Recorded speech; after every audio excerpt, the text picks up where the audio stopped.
Broadcasting live from the offices of policebackground.net. This is the Police Applicant Podcast with your host, Ken Roybal. Hey, welcome everybody to another episode of the Police Applicant Podcast. This is episode 2 of season 5, the new season 5, and it's actually episode 111 overall. And we have another part 2 season opener with a real special guest today, and we're really excited about that. Our special guest is Scott Medlin. Scott, how are you? Welcome to the show.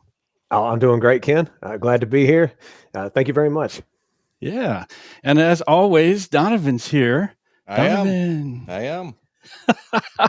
Donovan works at the academy. He's supposed to be retired. He works at the academy. That's far and he's from always retirement. full.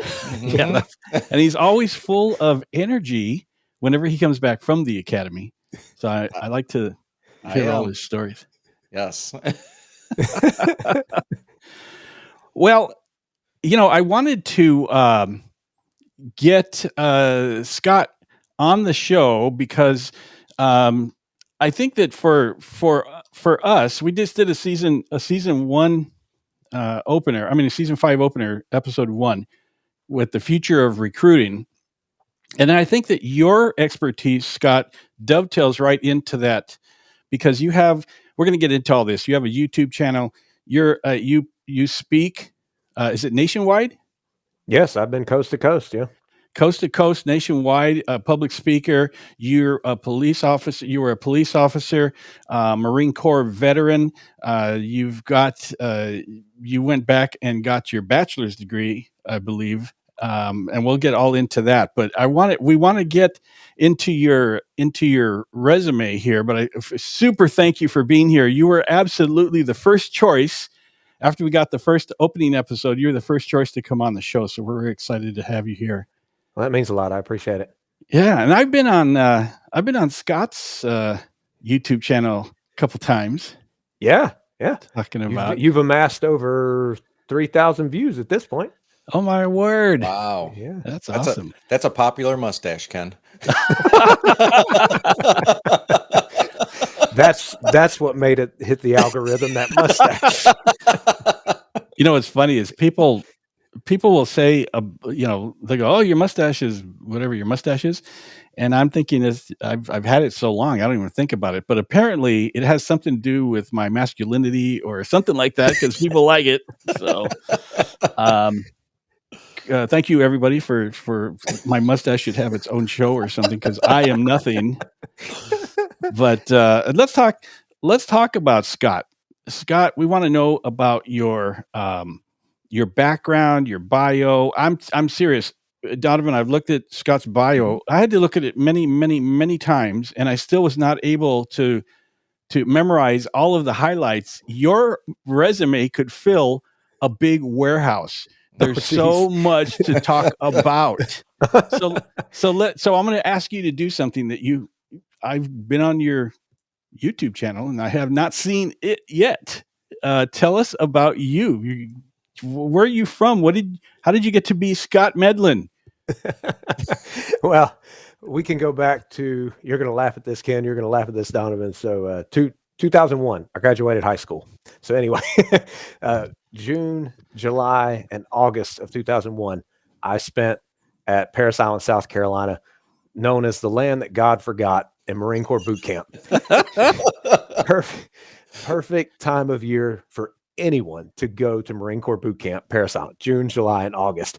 It was miserable down there. But what I learned in boot camp was just the power of discipline and not giving up and attention to detail. And obviously all the other things the Marine Corps wants their Marines to grasp and train upon. But I go home August 31st. I graduated August 31st, 2001. I go home for 10 days of boot camp leave, which everyone goes home for 10 days. And then you have to report in for combat training. So unless they changed something, that's what every Marine at that time had to do. So you take 10 days, August 31st, 2001. My first day reporting in as an official Marine for combat training was September 11th, 2001. Wow. Wow. So we got off the bus at Camp Lejeune, and the first plane had already hit the World Trade Center. And I'm a private first class, and I've got there's other private first classes, and then privates getting off the bus, and a lance corporal who's quote greeting us when we get off the bus says, "Hey, a plane just hit the Trade Center." And of course, we're thinking what a lot of other people thought, it was just an accident. But when we get into this bus station and we start watching the TV, we're like, "There's more to this." And that whole day as that whole day unfolded, there was just this whole different feel at Camp Lejeune, like who's going to war, when we're going to war, that kind of thing. So needless to say, training took on a whole new meaning. It really did. So fast forward 2 years. I actually started college in January of 2002. I went in the reserves because the plan was to do Marine Corps Reserves, officer candidate school, and then get commissions after college and then be active for a few years. Well, to make a long story short, 2003, 2005, I got activated for Operation Iraqi Freedom. Wow. And let me tell you what, to this day, I don't take one day for granted that I'm alive, but also one day for granted that I'm here in America. Like I've seen another side of the world where we have a lot to be thankful for. We really do. And I know I could go on about that, but I was a Marine Corps radio operator both of those deployments were very interesting. A lot of experiences. In 2005, it got really intense in certain incidents. One in particular was a close mortar fire attack when I was part of a convoy, and it was a miracle that we survived it. A friend of mine who was at the front of the convoy, he to this day swears he doesn't know how we survived it, but we did, thank God. But when I got home, I noticed that incident in particular, in addition to some other things, just kept playing over and over again in my head. And I figured this is going to go away with time. It didn't. And for the next year after being home, relationships with my family members started to just deteriorate. And I was becoming irritable, negative, very judgmental on people, because if they, like my parents would say, you're very keyed up. You're very irritable. You're very negative. You don't need to be this way. Why are you being this way? And I would say, how dare you question me and you don't know what I went through over there. You have no right to say these things. Mm-hmm. But in the summer of 2006, a year after being home, my dad said, I'm losing you, and I'm not going to lose my family. And he actually pretty much said the same thing to my brother, because my brother and I were over there at the same time in the same unit, and we were experiencing kind of the same symptoms, and we were both lucky to make it home alive. So we got help for post-traumatic stress symptoms, and we ended up being diagnosed with post-traumatic stress disorder. Wow. Never heard about it before. But talk therapy didn't work, so we go this neurolinguistic programming route with a doctor who was very good. And basically he helped us to disconnect the emotional response from incidents that had happened in Iraq so that we could be physically home, which we were, but mentally home as well. Because physically we were here back in the States. Mentally, we were still in Iraq. And that happens a lot in law enforcement, where physically you're at home with your family, but mentally you're still at work. Yep. Whether it be thinking about what goes on within the four walls, or some call you were on before getting home, or things that happened months, years prior. So anyway, I got out of the Marines in 2007, graduated college, and then went into law enforcement. And I worked several years in it, basically sworn from 2007 to 2022. So you brought up a couple. I'm sorry, Donovan, you were going to say something? Nope. You brought up a couple good points. One question I have is you and your brother were in the same unit. That whole Saving Private Ryan thing didn't apply for that?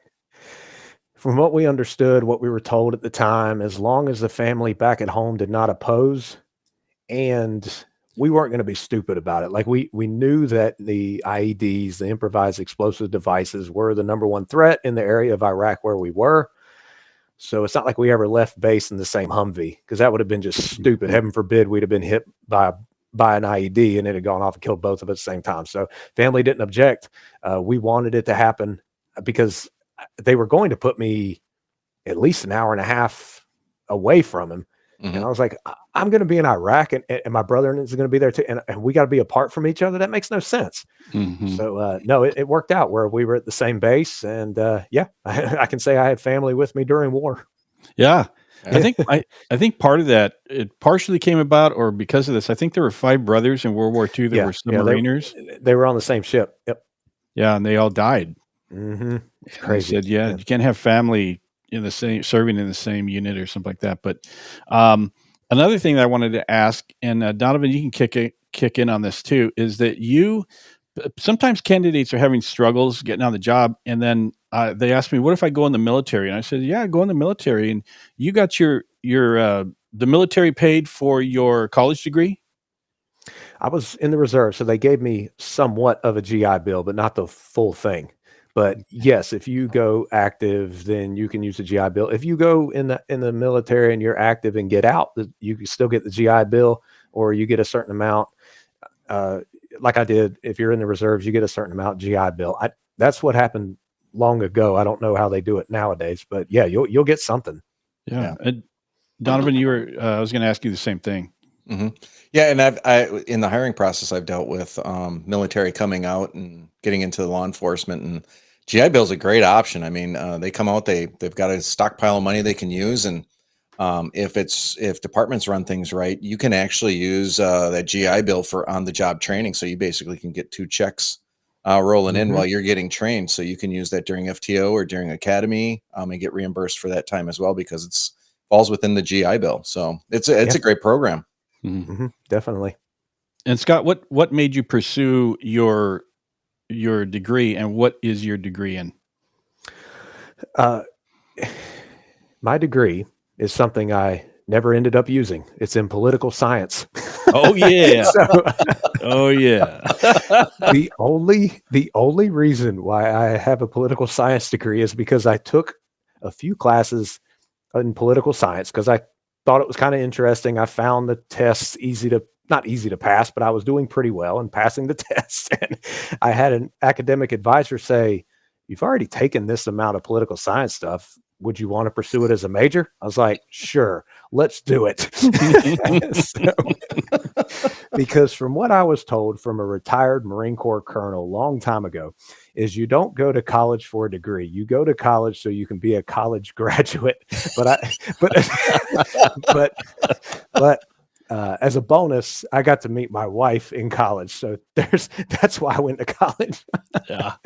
Mm-hmm. My son was going to go. He was going to university, and he was getting a degree in something. And then I don't remember what degree was in, but as soon as he took a stats class, and I'm a college dropout, but apparently stats are from the pit of hell, whatever class that is. Yes. Mm-hmm. And he said, "Forget this." So he had to find a degree that he could just transfer over into this degree. So he gets a 4-year degree in anthropology. And now he's an attorney. whatever you like you say, you get a degree to graduate or whatever. But so yeah, it worked for him. I want to talk to you a little bit more about your Marine Corps service, because you brought up some very good points. And I've told Donovan this before. Every once in a while, one of our guests, all 3 of us have PTSD or been diagnosed with PTSD. Mm-hmm. And for me, that's a big deal. And I think that everybody on this podcast today can identify with that, man, I wish more people knew about this, and I wish I knew what I was going through at the time. Yeah. So if you're able to talk about this, I didn't ask you about this before, but if you're able to talk about the PTSD, how you got it, what you were experiencing in the war, because I think we missed that a lot. And then I don't know about you, Donovan, but the big word on the street, or the rumor at LEPD when I was there doing backgrounds, is, man, psych hates military vets. Yep. They like to DQ them because whatever disability they have or whatever. So how do you address that, Scott, in your background? And how does PTSD, how did it affect you going into police work? I was very fortunate that I sought out treatment prior to law enforcement. It really taught me how to manage the symptoms. My main symptoms during that first year being back from Iraq were flashbacks, nightmares, being keyed up, like the hyperarousal, and irritability. And they weren't really in check, particularly with people I was comfortable around most of the time. For all of us is family. So it was getting bad. And like I said, my dad said, I'm losing you. And at that point, I have a lot of respect for him. So when he said that, it hit me like, okay, maybe it's me. Like something is wrong with me, because these nightmares, these flashbacks, they're not going away. Like I thought with time, it would just go away. But also driving down the road, big piece of trash is on the side of the road. And I'm thinking, oh, it could be a bomb. It's like, I can't keep thinking this way. So the treatment really helped. My thing is, post-traumatic stress disorder is not a life sentence. People can learn to manage it, and in some cases it can be fully treated. My thing is, because it's not a life sentence and you can manage things, in my opinion, it shouldn't disqualify, because when I wrote my first book almost 5 years ago, per the Department of Justice, 15% of police officers nationwide were experiencing symptoms of post-traumatic stress disorder.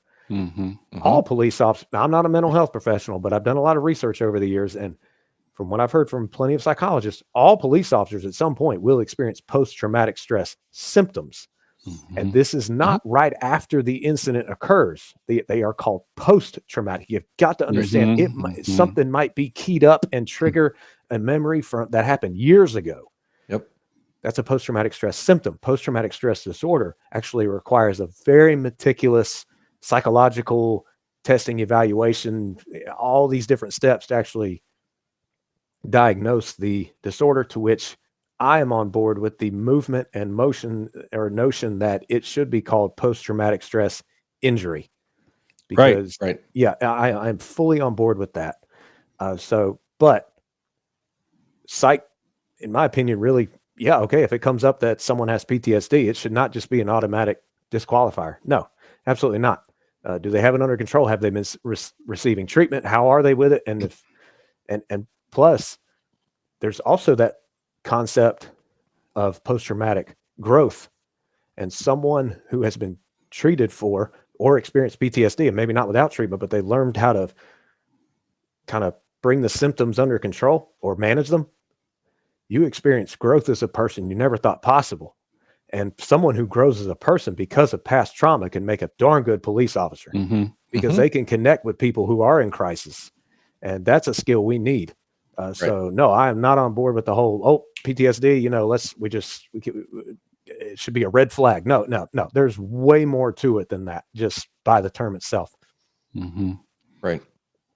I had a candidate one time. He came out of psych, good candidate, military guy. And he said that the psych doctor was hitting him up because I guess when he got out of the service, he had been experiencing with loud noises like fireworks or things like that. And he was fine. He got treated, got fine, and he's okay now. But they were hammering him about, right. Well, what if the shooting in the academy and you hear noises, and like he felt like I guess I'm not better because they made such a big deal about it, and he felt bad again. Right. And all this. And Donovan, I had a different experience than you. What were your symptoms like? Oh man. Part of my symptoms were just like odd tics that I had right after my incident, where I was checking the doors, the windows, everything every hour to make sure the house was secured. I had to carry my gun around the house.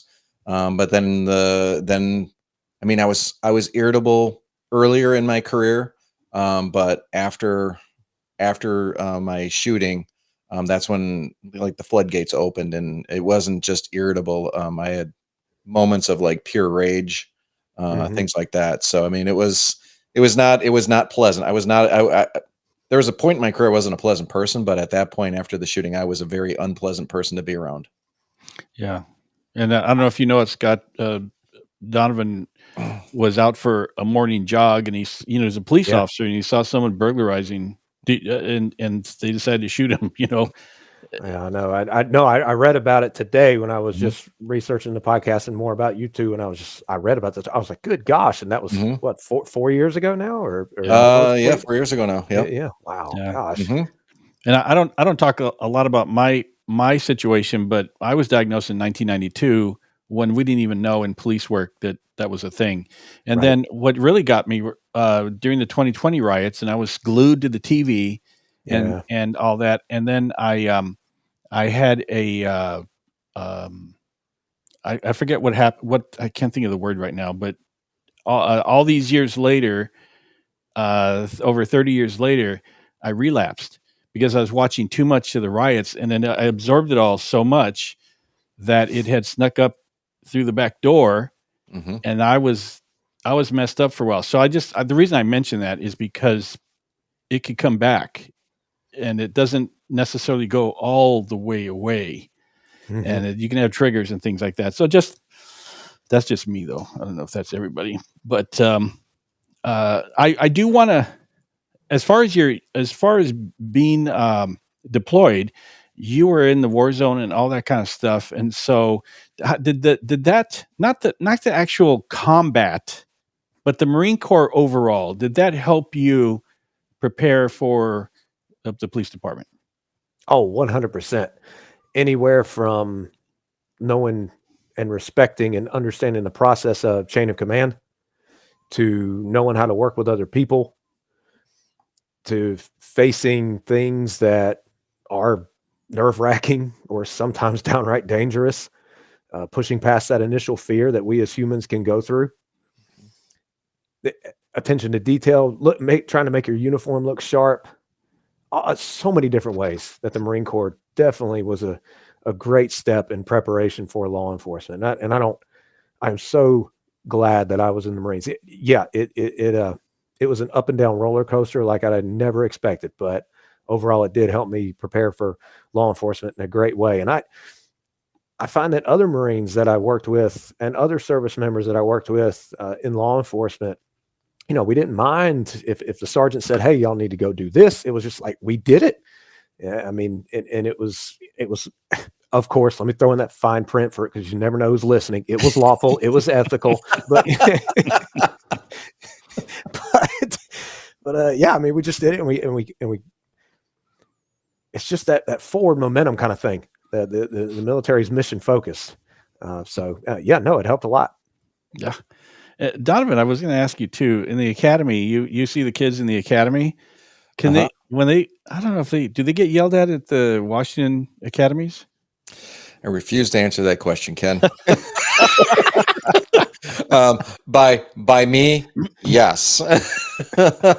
Well, by the full-time tax, not so much. Let me ask it a different, softer way. Okay. I know where you're going. The kids that are coming off the street into the academy, when I say the military helps you a lot, you get yelled at, you get PT, you learn facing movements, you marching, and all this kind of stuff. The kids that come in that don't have any military, are they wilting like flowers? How do I even word this? Well, I get the best way for me to say it is once I get a new class and I'm working with that class, and I work with every class that goes through our main campus. I would say probably in about my first 40 minutes with that class, I could probably pick out everyone who is in the military.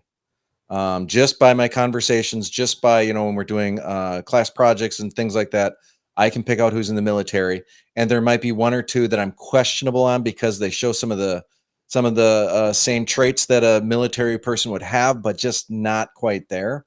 So I would say that a good majority of the students that aren't in the military, they still have that. They still understand the respect. They understand a lot of that stuff.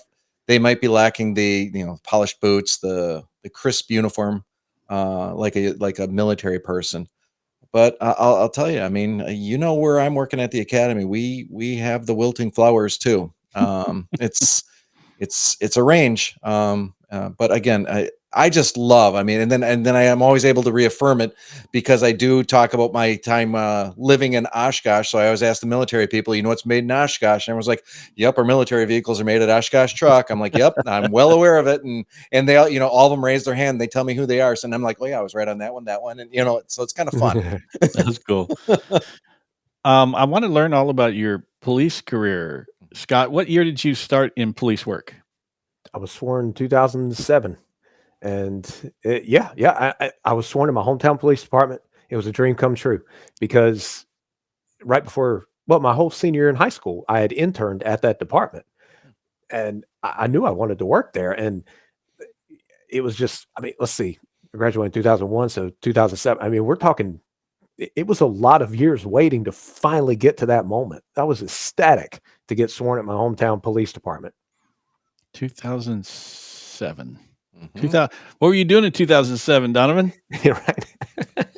I was working for a very small village at that time. Very small village. Very small village. I had started in police work 27 years when you came on the job.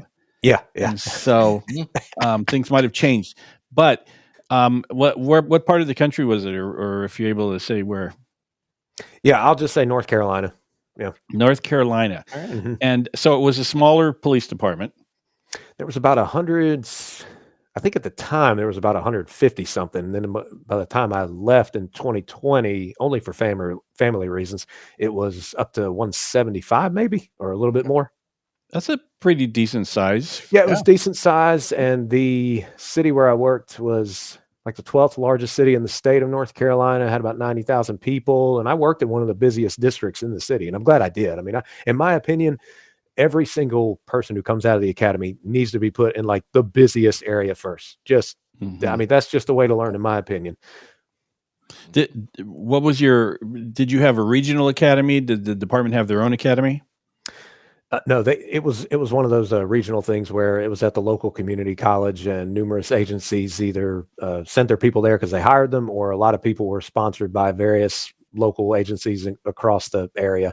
So we were at a community college, and it wasn't the tear you down, build you back up, paramilitary type. There was one 30 minutes down the road that was like that.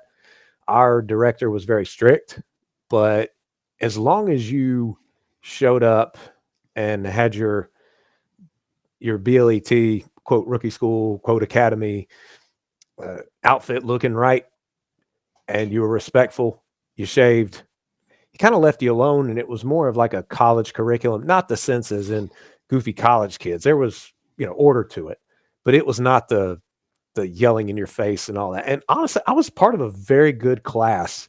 And we had that one person that ended up being like the cancer, but we didn't let her spread. We just didn't. And I had a really good time in BLET, and I'm still in touch with a lot of my classmates to this day. It was overall a good time. So sorry, that was a tangent there, but yeah. No, Donovan and I, we like hardcore academies, and there's a buddy of ours who's a SWAT guy, and we've never stopped using this phrase. This is how we decide whether an academy is hardcore or whether it's not hardcore. He said that some people go to a gentleman's academy. Gentleman's academy. And so would you say that yours was high stress or a gentleman's academy? Or gentleman's? Yeah, it was gentleman's. It was one of those where the first 2 weeks, I forget how many, but it was enough people that were forced out by the director to tell us he wasn't playing around. Mm-hmm. There was one guy that I think the first guy that got kicked out, he refused to shave. He was like, "It's no big deal. I don't need to shave." So they were like, "All right." Oh yeah. And he only showed up with like just scruff. It wasn't, too much, but the director said, "No, you didn't shave. And you've been warned. You do it again, you're out of here." The guy shows up, he's scruffy, clearly not shaven. That was it. He was out.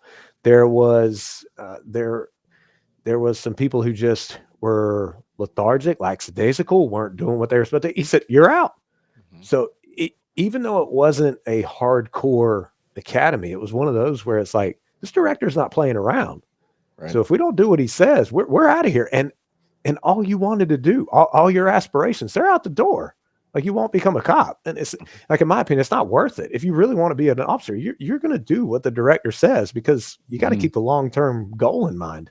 Yeah. Yeah. And remember, Ken, I call that one like a business casual. Business casual. Right. They mean business, but they give you a little bit of leeway.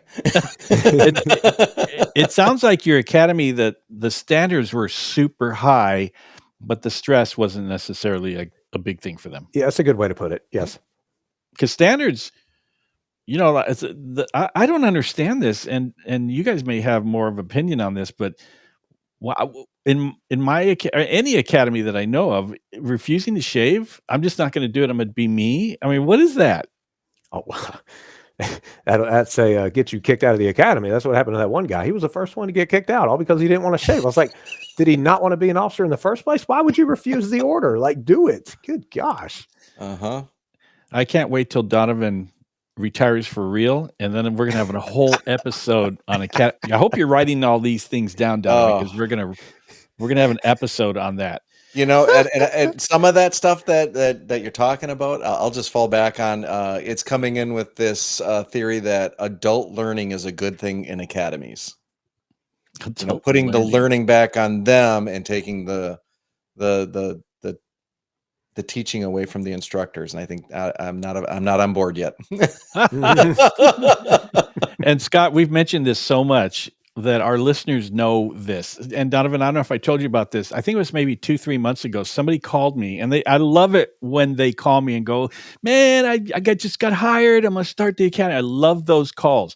And somebody called me and said, "I'm going to start the academy. I start next month. And I just want you to know it's not a gentleman's academy." And the candidates are excited that they're going to go to a hardcore academy, because that's the way it is, man. So as far as your as far as your police work goes, you started in 2007, you get to the academy, you graduate. This is your dream job, your department, and you start working patrol. How long was your FTO? 6 months. Yep. So started officially in January of 2008 and got out May of 2008. I'll never forget, because I was just so excited to finally be solo. Field training is not easy, but then again, I don't think it should be. Right. But I was very excited to get out and hit the ground running. I was very ecstatic to finally be solo and in a busy district. It was actually, the district actually covered the area where I grew up.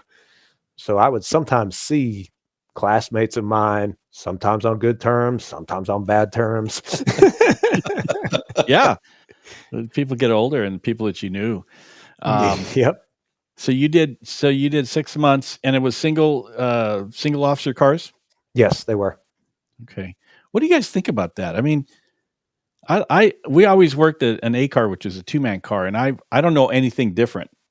But really? I always thought, LAPD has always worked 2-man cars because it's always been an officer safety thing. Right. But what do you guys think about 1-man cars versus 2-man cars? For the city where I worked, it just, in my opinion, better in the sense that there was a call volume.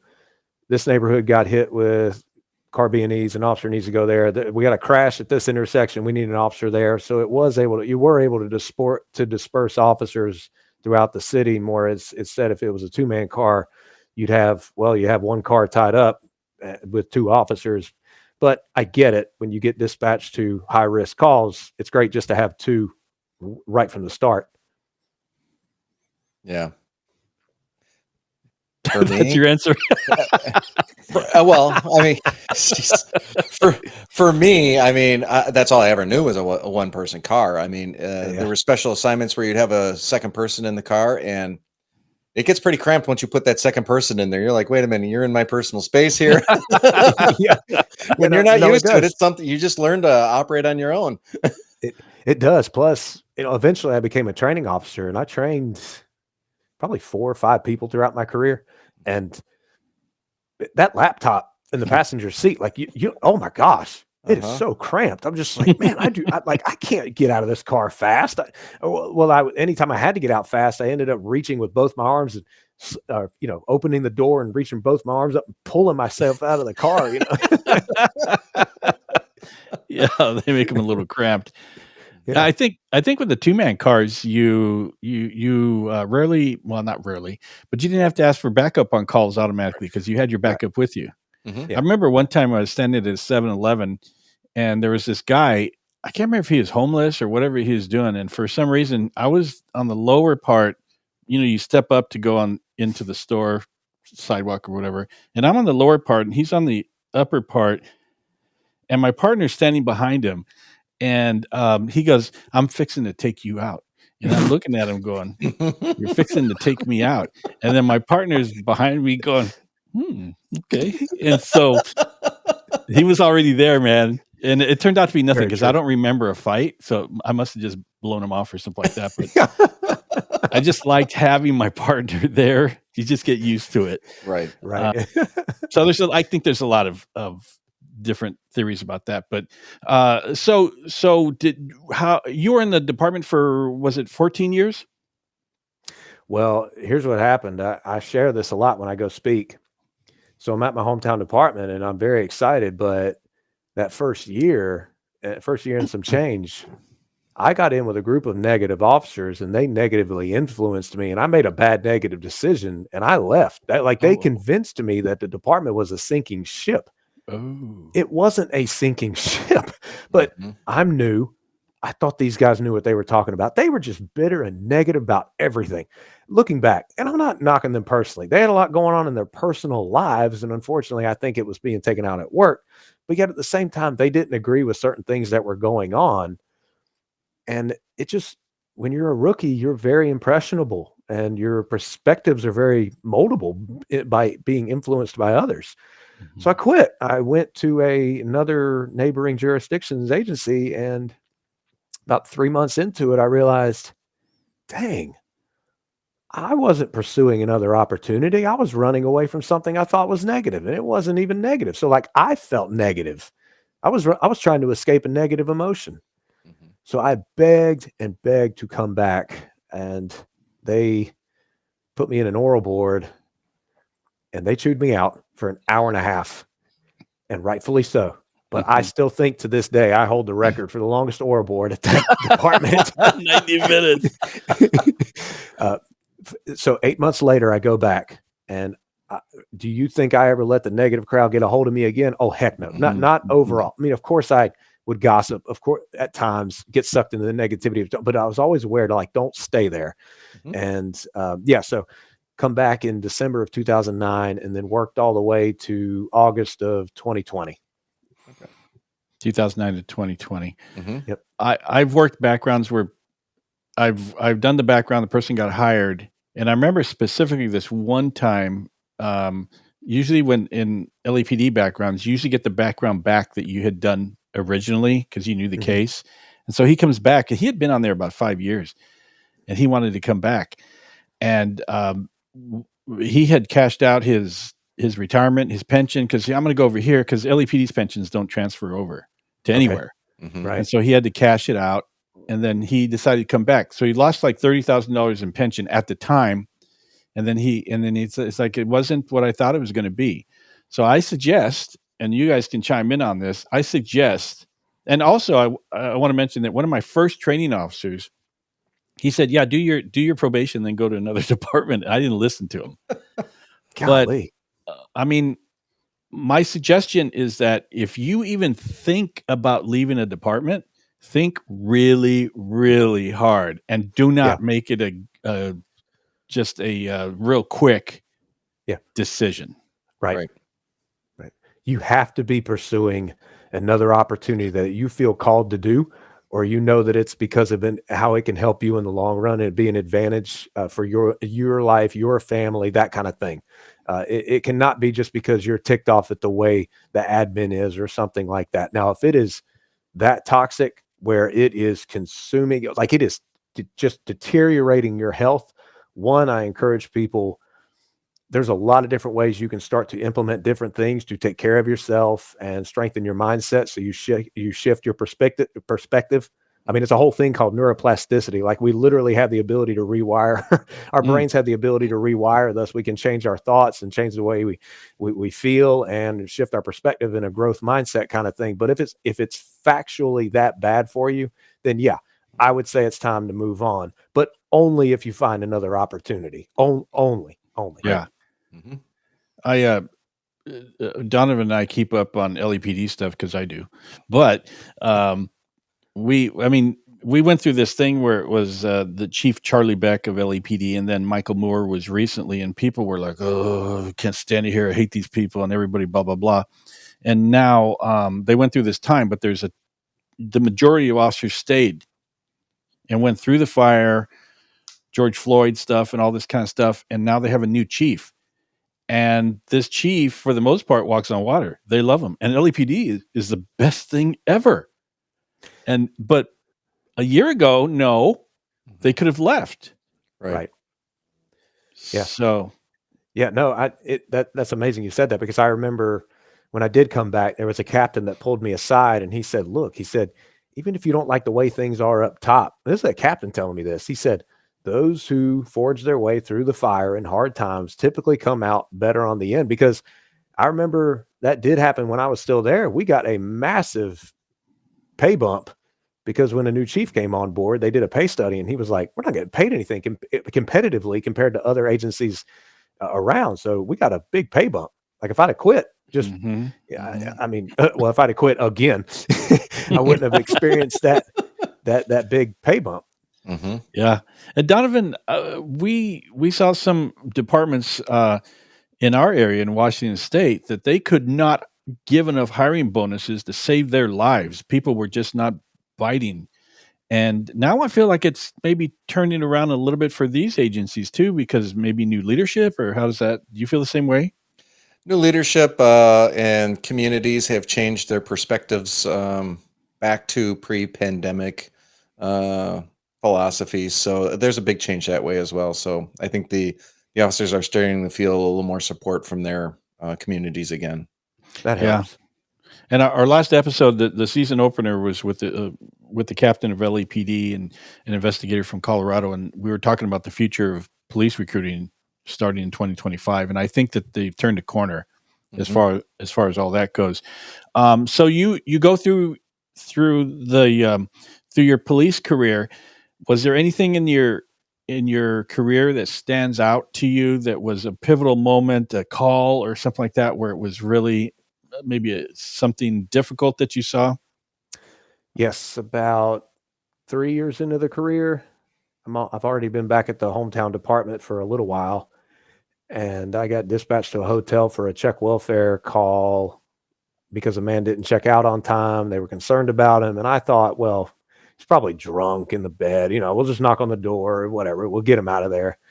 No, long story short, he had hung himself, and the janitor had walked in because he could do it per their policy and all that. And I stayed out in the hallway, but I'll never forget the janitor saying he hung himself. And I walk in there and I see the man and my heart just sank. And I'm at the same time, I'm thinking to myself, like, wait a minute, I'm a tough police officer. I can't be affected by this. What's wrong with me? Mm-hmm. I should have never shamed myself like that. I should have just been okay with the fact I was bothered by that. And I looked at the officer behind me. I said, "Are you okay?" He was like, "Yeah, I'm fine." And I was like, "Yeah, me too." I wasn't fine. Mm-hmm. And that incident just ate away at me for a few weeks because I didn't say anything to anybody. And that call and many other calls, even the times I was exposed to such negativity and toxicity at work, I convinced myself of a very familiar phrase: "I am fine."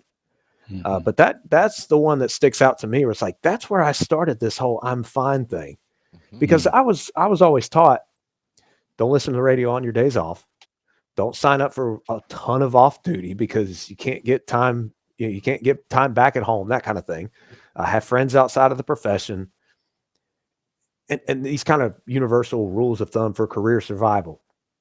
So I was doing those things. So I thought I was good, but no, I wasn't. So, I mean, that call right there really stood out.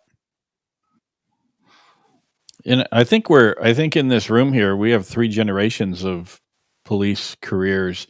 And when I went through, we did that. There was no mental health awareness or anything like that. And I think Donovan came in when it was maybe a little bit more, not so much, but we just went to calls. And after a while your heart became cold. You didn't even think. You saw a dead body, you saw someone shot, saw someone stabbed. And you just didn't think about it. You went and ate lunch. And then I don't know how we've never spoken about this, how we look at things like that. But there's a certain part that I think that you can't let every single call eat you up, because you're not going to be worth anything as a police officer. But then again, there's the other part where you can't let it eat you up. So what are your guys' thoughts on this? Is it the part where you cannot just continually every single bad call that you see? Do you decompress from it, or do you just blow it off and just let it roll off your back? Is there a middle ground? What do you guys think? Well, from what I did during my career, I noticed that certain things that would bother some officers didn't bother me. But on the flip side, some things that bothered me didn't bother them. So it's like after a while, I started to pick up on what types of calls bothered me. And if they did bother me, and I was finally started to become aware of the fact that I was thinking about it a lot, or I was not able to settle down when I got home, I would take care of myself. Like I would say, I got to address this. I mean, heck, there was one time I went to an argument to back up some officers, and this guy comes running straight towards me, no shirt on, just shorts. I thought, well, I've got the taser. This is just too easy. He's not wearing a shirt. So as I unholster my taser, he darts into the woods. But for some reason, with him sprinting at me, I'm convinced he was on some hard drugs. Like you could just tell he was amped up more than the typical human would ever be without drugs. But when he was running at me, I was like, for some reason, this initial state of not locking up, but like, oh shoot, it just hit me. But I still, because of training, pushed through that. But I started to recognize these things, like what does bother me, and accept it, rather than, because there is that phrase, what you resist persists. Yeah, but you're right. You can't let it eat you up to a point where eventually you're not valuable to have on calls. If you catch what I'm saying, like you can't be locking up. You got to have enough training and experience and fortitude to keep pushing forward on a call. And then afterwards, that's when we have to process things.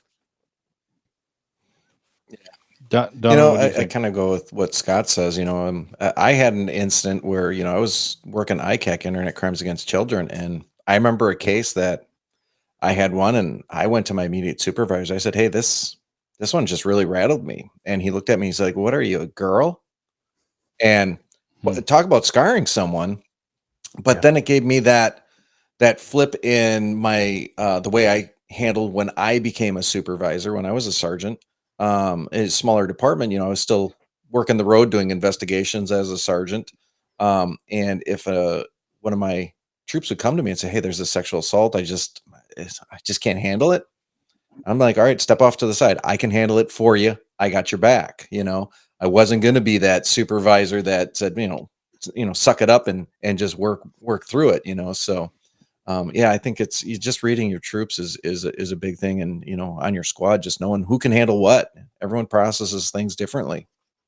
Yeah, we really do. And I think also every single police officer, every single person going through the academy, and if they haven't learned about this in the academy, then they need to learn about it in service training or through training at a conference or something like that, where we have to understand as police officers how we are as humans. And the fact is, our minds like what's comfortable. Our minds seek out the negative all the time in an effort to protect us. So needless to say, if you're not careful, you're exposed to so much more negativity than the general population working as a police officer. But also, your brain's not designed to make you happy. And even if you're being eaten alive by the thoughts and the stress and the burnout from the career or a certain call, or say something's going on at home and you're just stressed out from work at the same time, it's too easy to do this self-medicating thing because, our brain wants to conserve energy as well.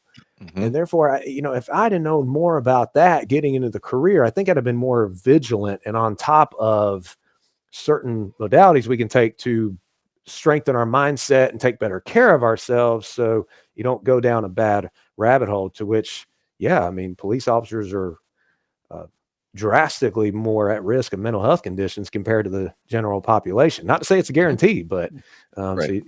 yeah. So anyway, I think that as well. We just need to know how we are as humans, and a lot of us don't. We think, well, I'm tough. I've got the badge. I was built for this, and you are. But as a human, what you experience, it's going to wear you down over time. You have to take drastic action to take care of yourself, more than just these typical, well-known career survival tips. Yeah, and I think that something that the candidates need to be aware of is that thing that you said, I'm fine. That's no longer a thing. That's not a thing. And Donovan, God bless you for doing the child investigations. I could never do that, especially people who have kids. I could never do that. Steve Gould and I did an episode with it was a friend of mine. It was an officer from LAPD who had been a child abuse investigator. And this was probably in 2019, 2020, something like that we did the episode. And I had known Bill for a long, long time. But he was recounting a child abuse investigation that he had handled probably 30 years ago, and he started crying. He could not hold back that the memory, and it wasn't anything he did. It wasn't one of those things where if I had just taken this action, this would never, it wasn't like he wasn't even there. But what he saw broke his heart so much that 30 years later, it just, whenever he talked about it, it was just gut wrenching to him. And so I don't know how you guys do that child abuse stuff, man, but I could not. No, same here. It's too much. So, you know what? And so when you decided to leave police work, did you retire? Did you decide? You said something about family, I think, earlier. But what made you leave? It was. Well, let me back up just a little bit, if you don't mind. In 2016, I had been on the canine unit for roughly 3.5 years, working with a dog, and a canine was a long-term goal / dream come true. So in 2013, I finally got certified with the police dog. The job was stressful, but unfortunately there was some tension on the unit, to which I contributed to that too. But 2015 into 2016, my dog and I were hitting our stride, and I was the canine unit kind of shifted around a little bit. So it was like there was a different dynamic. And I was on a patrol team that, I mean, we looked forward to coming into working with each other, and we didn't want to leave when it was done. Like, I was in the prime of my career, but I was loving it, but also living it. And my wife was getting to a point where she was saying, Scott, I will pay you to stay home rather than take that off-duty job. And I was like, oh, we're fine. You know, My son, our oldest son, was born in 2015. And unfortunately, nobody knows what it's like to be a parent until you're a parent. We had no help. And I'm not saying family that I had family that I have had to help. No. But we just had no help. So my wife was a single mom every other weekend, Friday, Saturday, Sunday. And it just got so tough on her that in the summer of 2016, she had already been expressing her discouragement with me working so much and loving this canine job, that she said one time we were riding down the road with our 1-year-old son at the time in the back seat, and she said, I'm thinking about doing this all on my own. And it hit me. I was like, I can't be another divorced cop. I don't want to do this. But at the same time, I loved canine work. And unfortunately, I would, you say I am fine, but it's like I would say I am a canine officer. So I internalized it. And I started taking more time off, but the damage was done. And I was only putting a Band-Aid on a wound kind of thing. Like, you take the Band-Aid off, the wound would still be there. So the vacations and the time off, it really wasn't helping. We had grown apart. And there was one night in the fall of 2016, we argued about whether or not I should leave canine. And we spent the night in separate beds.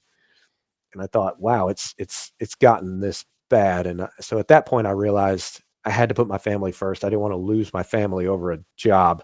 I resigned from K-9. It wrecked me for a full year afterwards. I was lost. And this is when I started studying more about mental health and mindset and all that, because I had to come out of this rut. But we had our second son in 2018. And then I was working a school resource officer at the time. And basically, my wife and I started to look at long-term. And I couldn't advance in the police department because it would just make things just as challenging as it was back when I was on patrol. So we agreed that I would go part-time policing, because at that point she was making enough where we could budget right and responsibly. And I could take, like I said, down to part-time. So I only left for family reasons, and at the same time to pursue the opportunity of speaking about resilience and mental health to first responders, based on the struggles I went through, but also the fact that I hated, and I still hate to this day, to see them struggle and sometimes feel like they're on their own.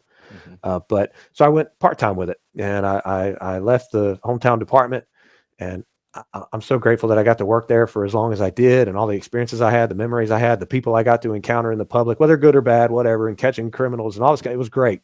Overall, it really was. And then I started working at a small university part-time.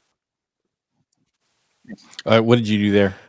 It was a very small university. So don't get me wrong. If crap hit the fan, I was ready because of the experience I had working in a city. But a lot of me filling in for, like, say, an officer who was full-time there needed to take a day off, I would come in and fill in their shift. It was just a lot of walking campus and checking doors and just being there in case something happened. But it was so funny. Like I was carrying a cell phone in my pocket that was the college's. That was essentially dispatch, like it was the dispatcher was / the secretary who worked at the front desk at the police department. She said, "Well, I'll call you on the radio. If I can't get a hold of you, I'll just call you on this little cell phone here." I was like, "All right, cool." It's more relaxing. Oh my gosh. It was but it was so funny how sometimes she would ask me to go unlock like 3 or 4 different doors of different buildings in the campus. She's like, "I'm so sorry. I know I'm keeping you busy." I was like, "Are you kidding me? This is not busy." Oh, that's funny. So you decide for mental health reasons and for your family that you were going to leave police work. Yeah, we decided to move, and at that point, I called where we moved to. I called the local agency where we are now. I called them and I said, "Hey, do you have a reserve force?" And they said, "Yeah, it's all volunteer." I was like, "I don't think my wife nor me are going to be cool with riding around in a police car for free." For free. I said, "You know what? Let's look long term. I've done my time. I don't work in law enforcement anymore, but I still work with law enforcement. And like we said earlier in the episode, been blessed to go coast to coast, literally coast to coast, and speak to police and other first responders as well. So it's been a blessing to kind of stay in the profession in that regard." And so the question that I have to ask you is that a lot of times cops become cops, and that's who they are. Yeah. And I want to get your take on, what if you decide you get on the police department, and Donovan, you can chime in on this too. What if you say, "You know what? This was fun. I don't think I like it." And you decided to leave.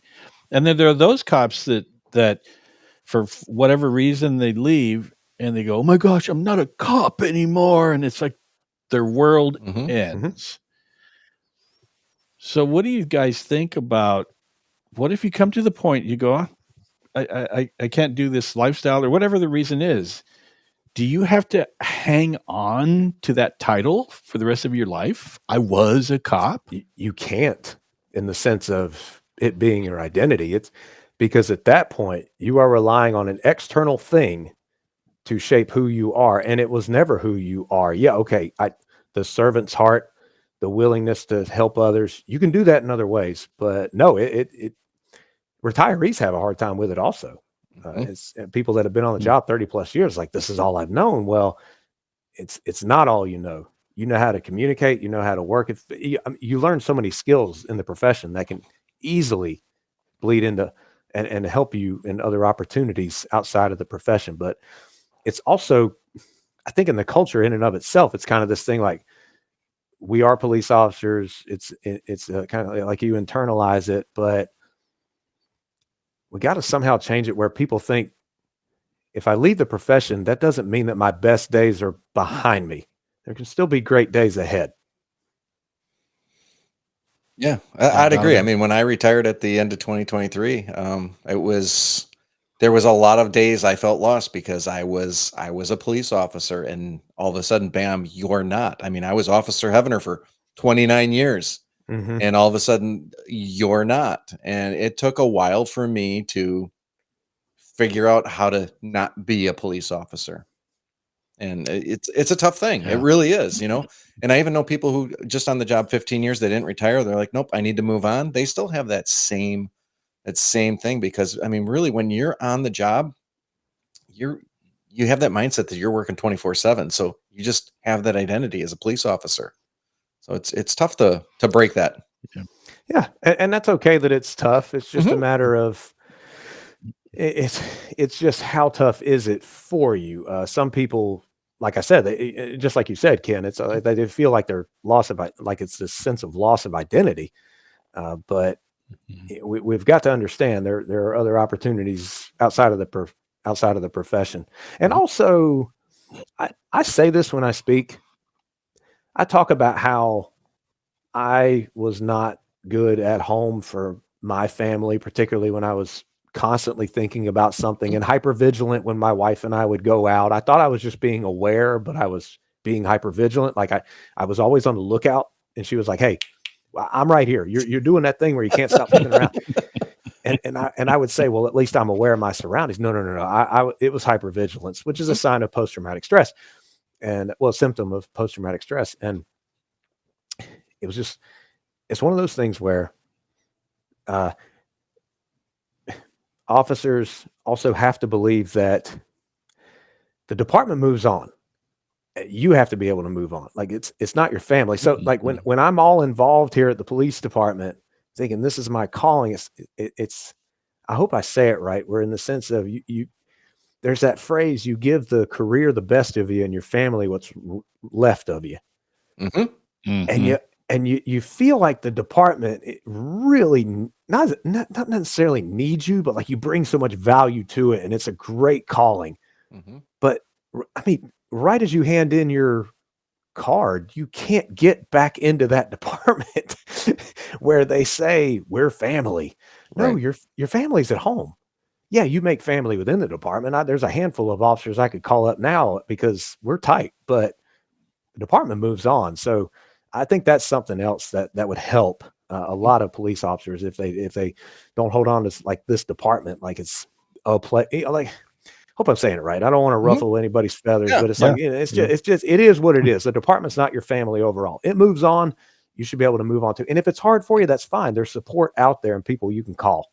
Right. I found it really quick that you're issued that badge number, and to the department, that's what you are. You're a badge number, and when you turn your badge in, there's someone else who's going to fill that void. They don't, there's no loyalty there. They'll just continue on. So I learned real quick that, my loyalty needs to be to my family. Your family doesn't give you a number. Your department does. Absolutely. Yeah. And it's very important. And I was very fortunate and blessed to be part of a documentary called "Is There Something Going On at Home?" where my wife and I shared our story of when I was going through the canine thing.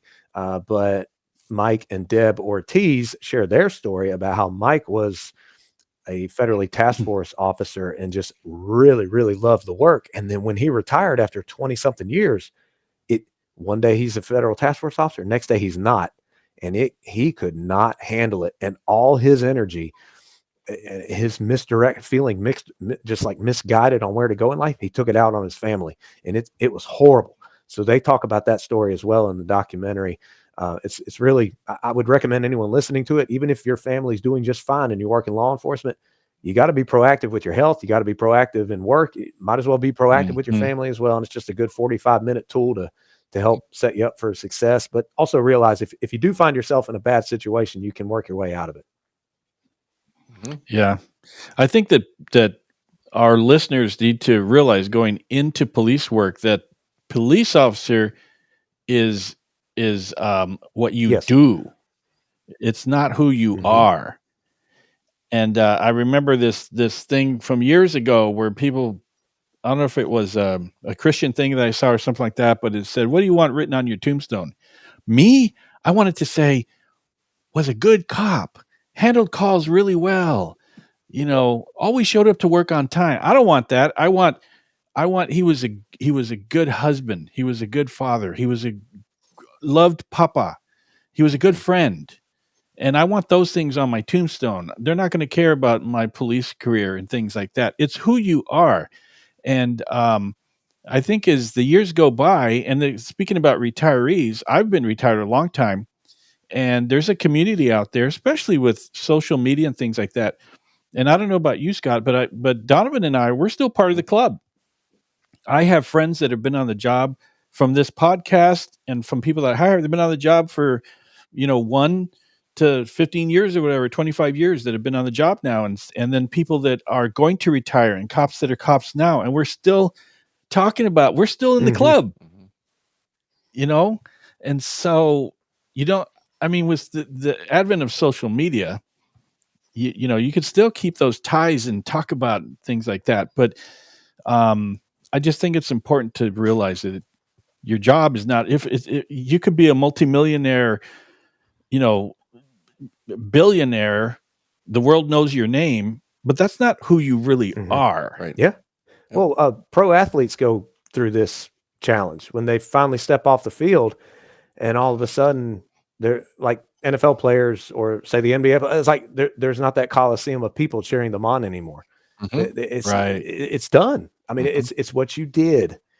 But it, like I said before, it doesn't mean that your best days are behind you. There can still be plenty of fulfillment and success afterwards. Right. Yeah. And I'm still really handsome. So look, all these years later. So let's pivot a little bit. Why are you laughing at that, Don? Hey, I'm right there with you, Ken. Right there with you. Let's pivot, because now you've left police work. I want to know all about scottmedlin.com, thescottmedlin.com. And here we have, you've pivoted now into a whole new thing. How did this all happen when you left police work? Yeah. Well, let's see. I was still working full-time policing in January of 2020. 13 years on the job. January of 2020 is when I learned for the first time. Well, it was me learning for the first time that more cops were dying by suicide. This is not a new phenomenon. It's been happening for years. But that didn't sit well with me. I thought, wait a minute. I've been on the job for 13 years and I'm just now hearing about this. Now, I know that was 5 years ago. And for any police officer now, they better know that they're more at risk of dying by suicide than being killed out there in the line of duty. But since it didn't sit well with me, I just felt called to help. Like, we're struggling. And it's almost like God slapped me in the back of the head and was like, write a book. So I wrote my first book, Mental Health: Fight of the Heroes in Blue, in April of 2020, utilized what I had learned through going through treatment that I had received. And I was open about it, but at the same time, digging more into the basics of depression, alcoholism, anxiety, post-traumatic stress disorder, these things that are affecting more police than, in my opinion, are being reported. So what started out as a book ended up being another book in September of 2020. Ended up being, maybe I could speak on this. Maybe I could teach about this. And at that time, people were still doing virtual stuff. So I did a few virtual things, but in March of 22, I spoke in Maine for the first time in person. And I was very surprised at, well, let me say this first. Of course, when I got up to speak about mental health, I had to earn the respect of the officers because this is a sensitive topic and a lot of them don't want to be told what to do.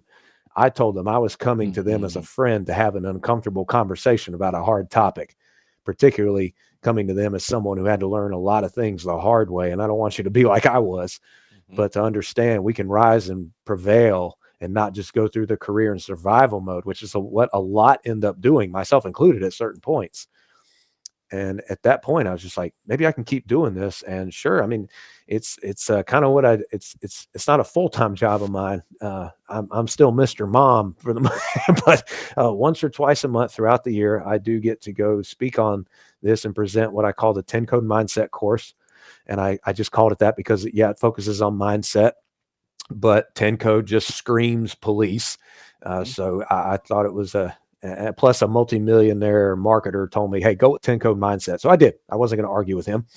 So anyway, been doing that. And I, like I said, been coast to coast. I have spoken at command staff meetings. I've spoken at conferences. I've spoken to police recruits. I have spoken to agencies.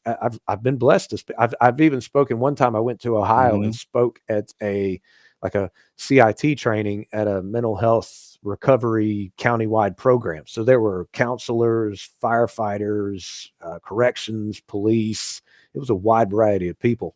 And basically the 10 code mindset is to help someone first, particularly police, acknowledge that you are human. Just like you said, Ken, I am fine. That has to be done. And then we go into self-awareness, because I shared earlier that I was experiencing hypervigilance, particularly when I was out with my wife. That's something I didn't know about. So if we're not aware of the internal threats we can face, then how are we going to address them if we don't even know there's an issue there? So I raise awareness, but then it's too easy because the brain likes to conserve energy and the brain seeks on the negative. All in an effort to protect you. Your brain's only there to help you survive, and it's hardwired to protect you. And we can't escape that. We have to make the effort to be fulfilled and take care of ourselves. But I talk about action because it's too easy to complain about the admin. It's too easy to drink that alcohol to, quote, cope. You got to take relentless action day in and day out. And this doesn't mean an hour and a half of meditating. No, it's just, please understand you're in a career. First responders, I've even spoken to probation. High stress can wear you down, and you weren't meant to go through life stressed out, beaten down. But even if you are doing well, what I like to stress to first responders is there's always room for personal growth. And when you start growing as a person, you start living, and you're not just existing. So that's what the kind of the 10 code mindset in a nutshell. But like I said, I come as a friend, and I'll hope, and what do real friends do? Well, we hold each other accountable. We're going to have the hard conversations, and we're going to push each other past our comfort zone, because that's where real growth. And in some cases, when people are not doing well, that's where real healing begins, when you push yourself past your comfort zone. Now, what are some of the things that you discuss during your public speaking engagements? Habits. Those are, if I wish I would have been taught more about what habits are when I first got into the profession, because typically what's easier for us to do habit wise leads to bad results or not so fulfilling results. Therefore, it's the things we do that are difficult that become better habits for us, that serve us more long-term. But also, I wish I'd have known when I started that we as people are hardwired to run from pain and seek pleasure. Now, this can really hit home with first responders, because what helps release that instant sense of pleasure is alcohol, but yet it'll cause that long-term pain. Particularly someone who's using it to, quote, cope. It's not a healthy coping mechanism. And I always beg the audience not to throw anything at me when I say that. And fortunately, no one's thrown anything yet, but I have gotten gasps like, like, look, I'm not saying don't drink. If you want to drink, that's your thing, but let's not use it as a coping mechanism. But I also talk about how a mindset is an established set of attitudes and beliefs. Now, it's established. It's not permanent. I was at a police department not too long ago, and the training room it was cinder block because it was on the beach, so they build these buildings a little bit more sturdy. And I hit the cinder block. I said, "See, this is established, but if you bring in the right construction vehicle or equipment, you can knock this building down. So it's not permanent." In other words, we get so stuck in our own heads sometimes with a mindset that we have, whether it be a victim mindset or a fixed mindset, that we don't think we can change. But then I go into how your brain literally has the ability to change, and you start to see things differently because you're shifting your perspective. And there's obviously tools you can use to help shift your perspective. And it's necessary, because what's one of the big phrases in law enforcement? Cops hate change, but yet they hate the way things are. This for all first responders and people in general. Like this happens, this helps in life afterwards as well. It's like, what's always changing in life? Everything about it. Like, life is never the same. So we have to constantly be shifting our mindset to particularly weather the storms, and also understand that many times things are happening for us and not to us. Mhm. But when you go through a career as a first responder, you start thinking and things are happening to you all the time. And it can lead to some just a downward spiral. But I also go into things that are not popular at all, but they are things that I know I had to do when I hit a bad place, like 2017, when I felt completely lost after leaving the canine unit. And many other people in first responder careers and other people in life have done, such as writing things down that you're grateful for, meditation. It doesn't have to be long. It just, even if you just start slow and for 5 minutes, do a guided meditation with some deep breathing and give yourself permission just to calm the heck down. I mean, seriously, just calm down. See, the problem is police are typically in that fight, flight, or freeze mode more fight mode and that alert mode up here. You weren't built to stay up here. You weren't built to stay up here at all. So meditation obviously helps to trigger that parasympathetic nervous system to calm you back down, so the cortisol and other stress hormones and adrenaline are not constantly being fired off. So I look, it's a 4 to 8 hour class, so I could go on. You stop me when you're ready, but that's good stuff. But at the same time, I end by just saying, even if you're not doing well, implement something different, because you can't keep doing the same thing and expecting a different result. We all know that's the definition of insanity. But one of the best quotes I heard was, if you seek to grow 1% each day, a year from that time you made that promise, you'll be 365% better. So keep showing up, and therefore you'll show up that much better for other people, which is really important for first responders.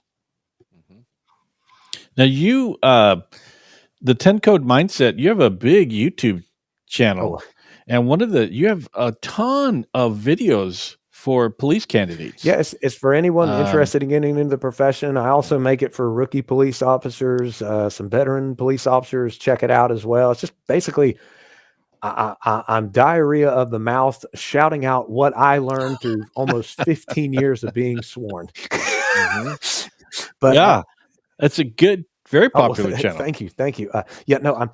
I'm excited. I got to be careful that I don't fall into comparison and be like, well, Donut Operator has 5 million followers and I have 12,000. But it's just like, staying consistent on YouTube, that takes some work. YouTube's a tricky game. So I've been very blessed to amass, I think at this point, it's over 1.5 million views.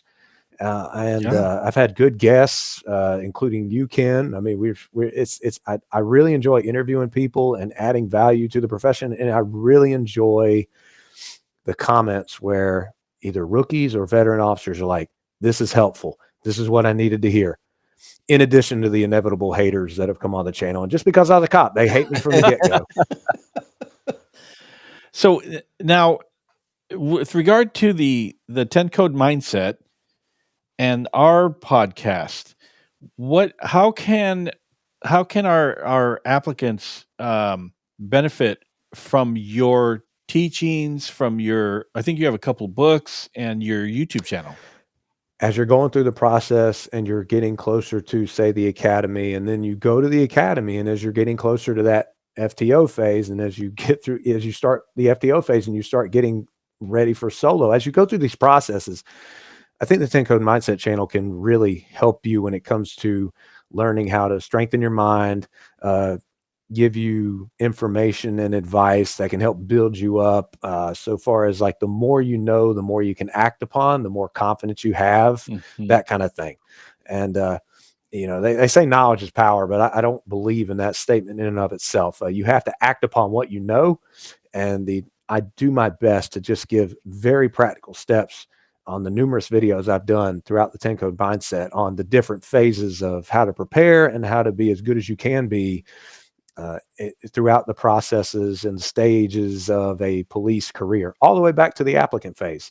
But one of the big things, though, is please understand you're going to make mistakes, and when you do mess up, fess up, and there's consequences. There's consequences for our actions, but just don't hold a high expectation on yourself, like you can't make a mistake or something like that. To which, like I said, there's consequences, and some have made some very serious mistakes, and they end up getting charged. I know I'm going on a tangent here, but I just saw that I just saw that a police officer in northern Florida was taking a gun off a man who had it lawfully, but it was on a traffic stop. Oh, and man. she pulled the trigger and shot the guy with his own gun in his leg. So it's just like, look, when I say you're going to make mistakes, you're going to make mistakes. We obviously want to prevent something like that, but I do my best to equip people at various stages of their police career with as much practical steps as they can, so they can take it and be beneficial for themselves. But also, I do videos about de-escalation and communication and stuff like that, so you can be effective for dealing with the public as well. And you have some good guests on there that come on and have their words of wisdom too. With regard to everything that you've learned from the police department, the Marine Corps, just growing up, it sounds like you had a very dare I say, idealistic view of the world when you were very young, and you knew you were going to be a police officer. And then somewhere along the line, you became a police officer and you got slapped in the face somewhere and reality kicked in. So what words of wisdom from the outset, let's say that the someone's listening to this and they're in the app, they're going to get in the application process, they're going to apply. From your experience, what words of wisdom do you have for people going in to this profession? Be grateful for every day you're on the job and pace yourself. I'm not saying go all out, because you can experience burnout, and most people do experience a certain level of burnout at certain points in their career. But be grateful for every day you're on the job, because it is a risky job. You could be injured one day and not be able to go back to it. But also, you just never know how life is going to unfold. I was going to be a lifer. That was my plan. But due to a family dynamic, I couldn't keep working as a police officer. And I'm all right with that. I was very grateful for the time I had. But looking back, I would have documented it a lot more, like taken a lot more pictures. I would have written down things that because I always thought, like, well, I'll remember this, I'll remember that. I'm starting to forget some of the times, the calls. I should have kept a journal, I really should have. But also, and I'm not trying to insult anyone's intelligence here, but please don't ever get comfortable with what you know, as in the sense of it's a career where you could always be learning and you always have to be training. And I found that those who didn't seek out their own training, they were stressed out on certain calls because added training could have helped. Particularly when it comes to, like, I trained jujitsu the first 7 years of my, I started jujitsu in 2003 and I was still doing it a few years into my career.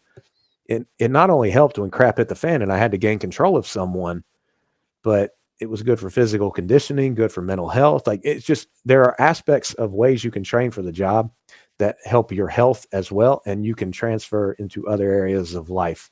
So that's kind of my wisdom. And I'll finish with this quote that I have to give credit where credit is due. It's by one of my favorite inspirational speakers, Les Brown. And he said, when you do what is easy, your life will be hard. But if you do what is hard, your life will be easy. And that quote not only echoes for life but the career of law enforcement. Keep doing the hard stuff, and you'll get a heck of a lot more fulfillment out of it in the end. Whenever your time comes to leave the profession, you can say, I did my best, or, I made an impact, that kind of thing. Mm-hmm. Yeah. I think that's important. The mind is so important in everything that you do, and you focus on that, on everything. As far as your seminars and YouTube channel and all that. And I think you really push that very good, inspiring story that you too don't have to be a slave to your own mind, and that it's just a matter of the way you think about things. Yeah, it really is. And if I may, one of the light bulb moments that happened for me when I was studying more about personal development, mental health, is our thoughts really shape how we are. And I wasn't always aware of my thoughts. And this could be thinking about a critical incident. This could be thinking about that toxic micromanager who's living rent free in your head. We remember our brains tend to gravitate and focus on what's negative to protect us. So you have to intentionally think of what to be grateful about. You have to intentionally think of the blessings in your life and the good things ahead, and the family you can laugh with at home, or friends you can hang out with, because your thoughts lead to your emotions. And we are, as humans, emotional beings that lead to our actions. And guess what actions lead to? What happens? So be mindful of those thoughts. Right. Yeah. And our listeners, this is going to be going on YouTube, this interview as well. And you can catch Scott at the scottmedlin.com. Also, the 10 Code Mindset, just search for that on YouTube. And there's so many good videos on there. And Donovan, do you follow Scott on Instagram? I do. I know it's popped up every once in a while when it's come through. I know I got it. I followed him at some point, and I was checking today, and I'm like, yeah, I got him.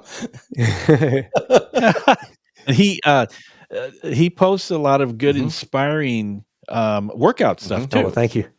So I think that's a very important component to it, because your mind can be like super cool, but if you're tired all the time or you feel beat up.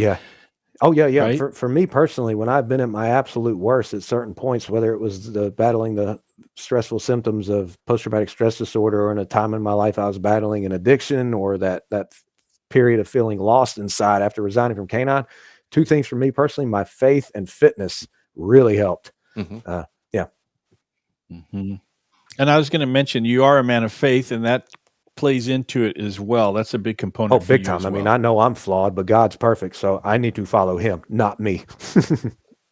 Amen. And if the candidates want to get a hold of you, they have questions and things like that, is it best to post something on YouTube or Instagram? If you go to thescottmedlin.com, just put your contact information. There's going to be a part about, are you interested in coaching or speaking? Don't worry about that. Just put your contact information, write what you have in mind, or what question you have. I'll do my best to get back to you.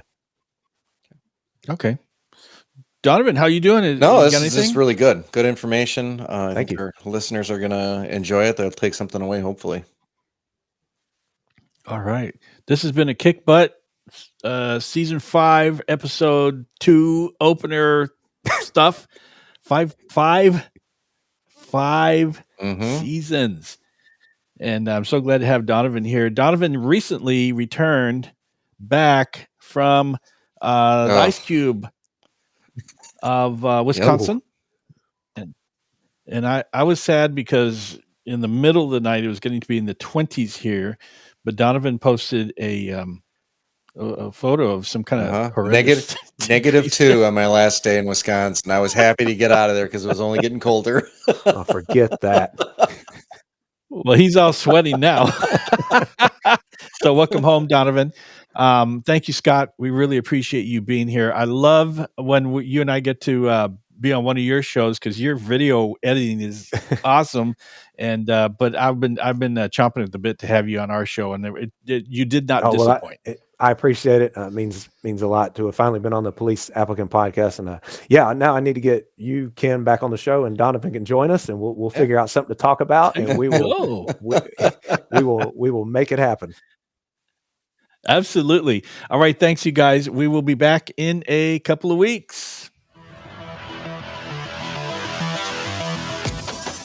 Thanks for listening to the Police Applicant Podcast. We are the premier police background prep site in the U.S. and Canada. For more information on scheduling your police background consultation, go to policebackground.net. Also, please leave us a review on iTunes.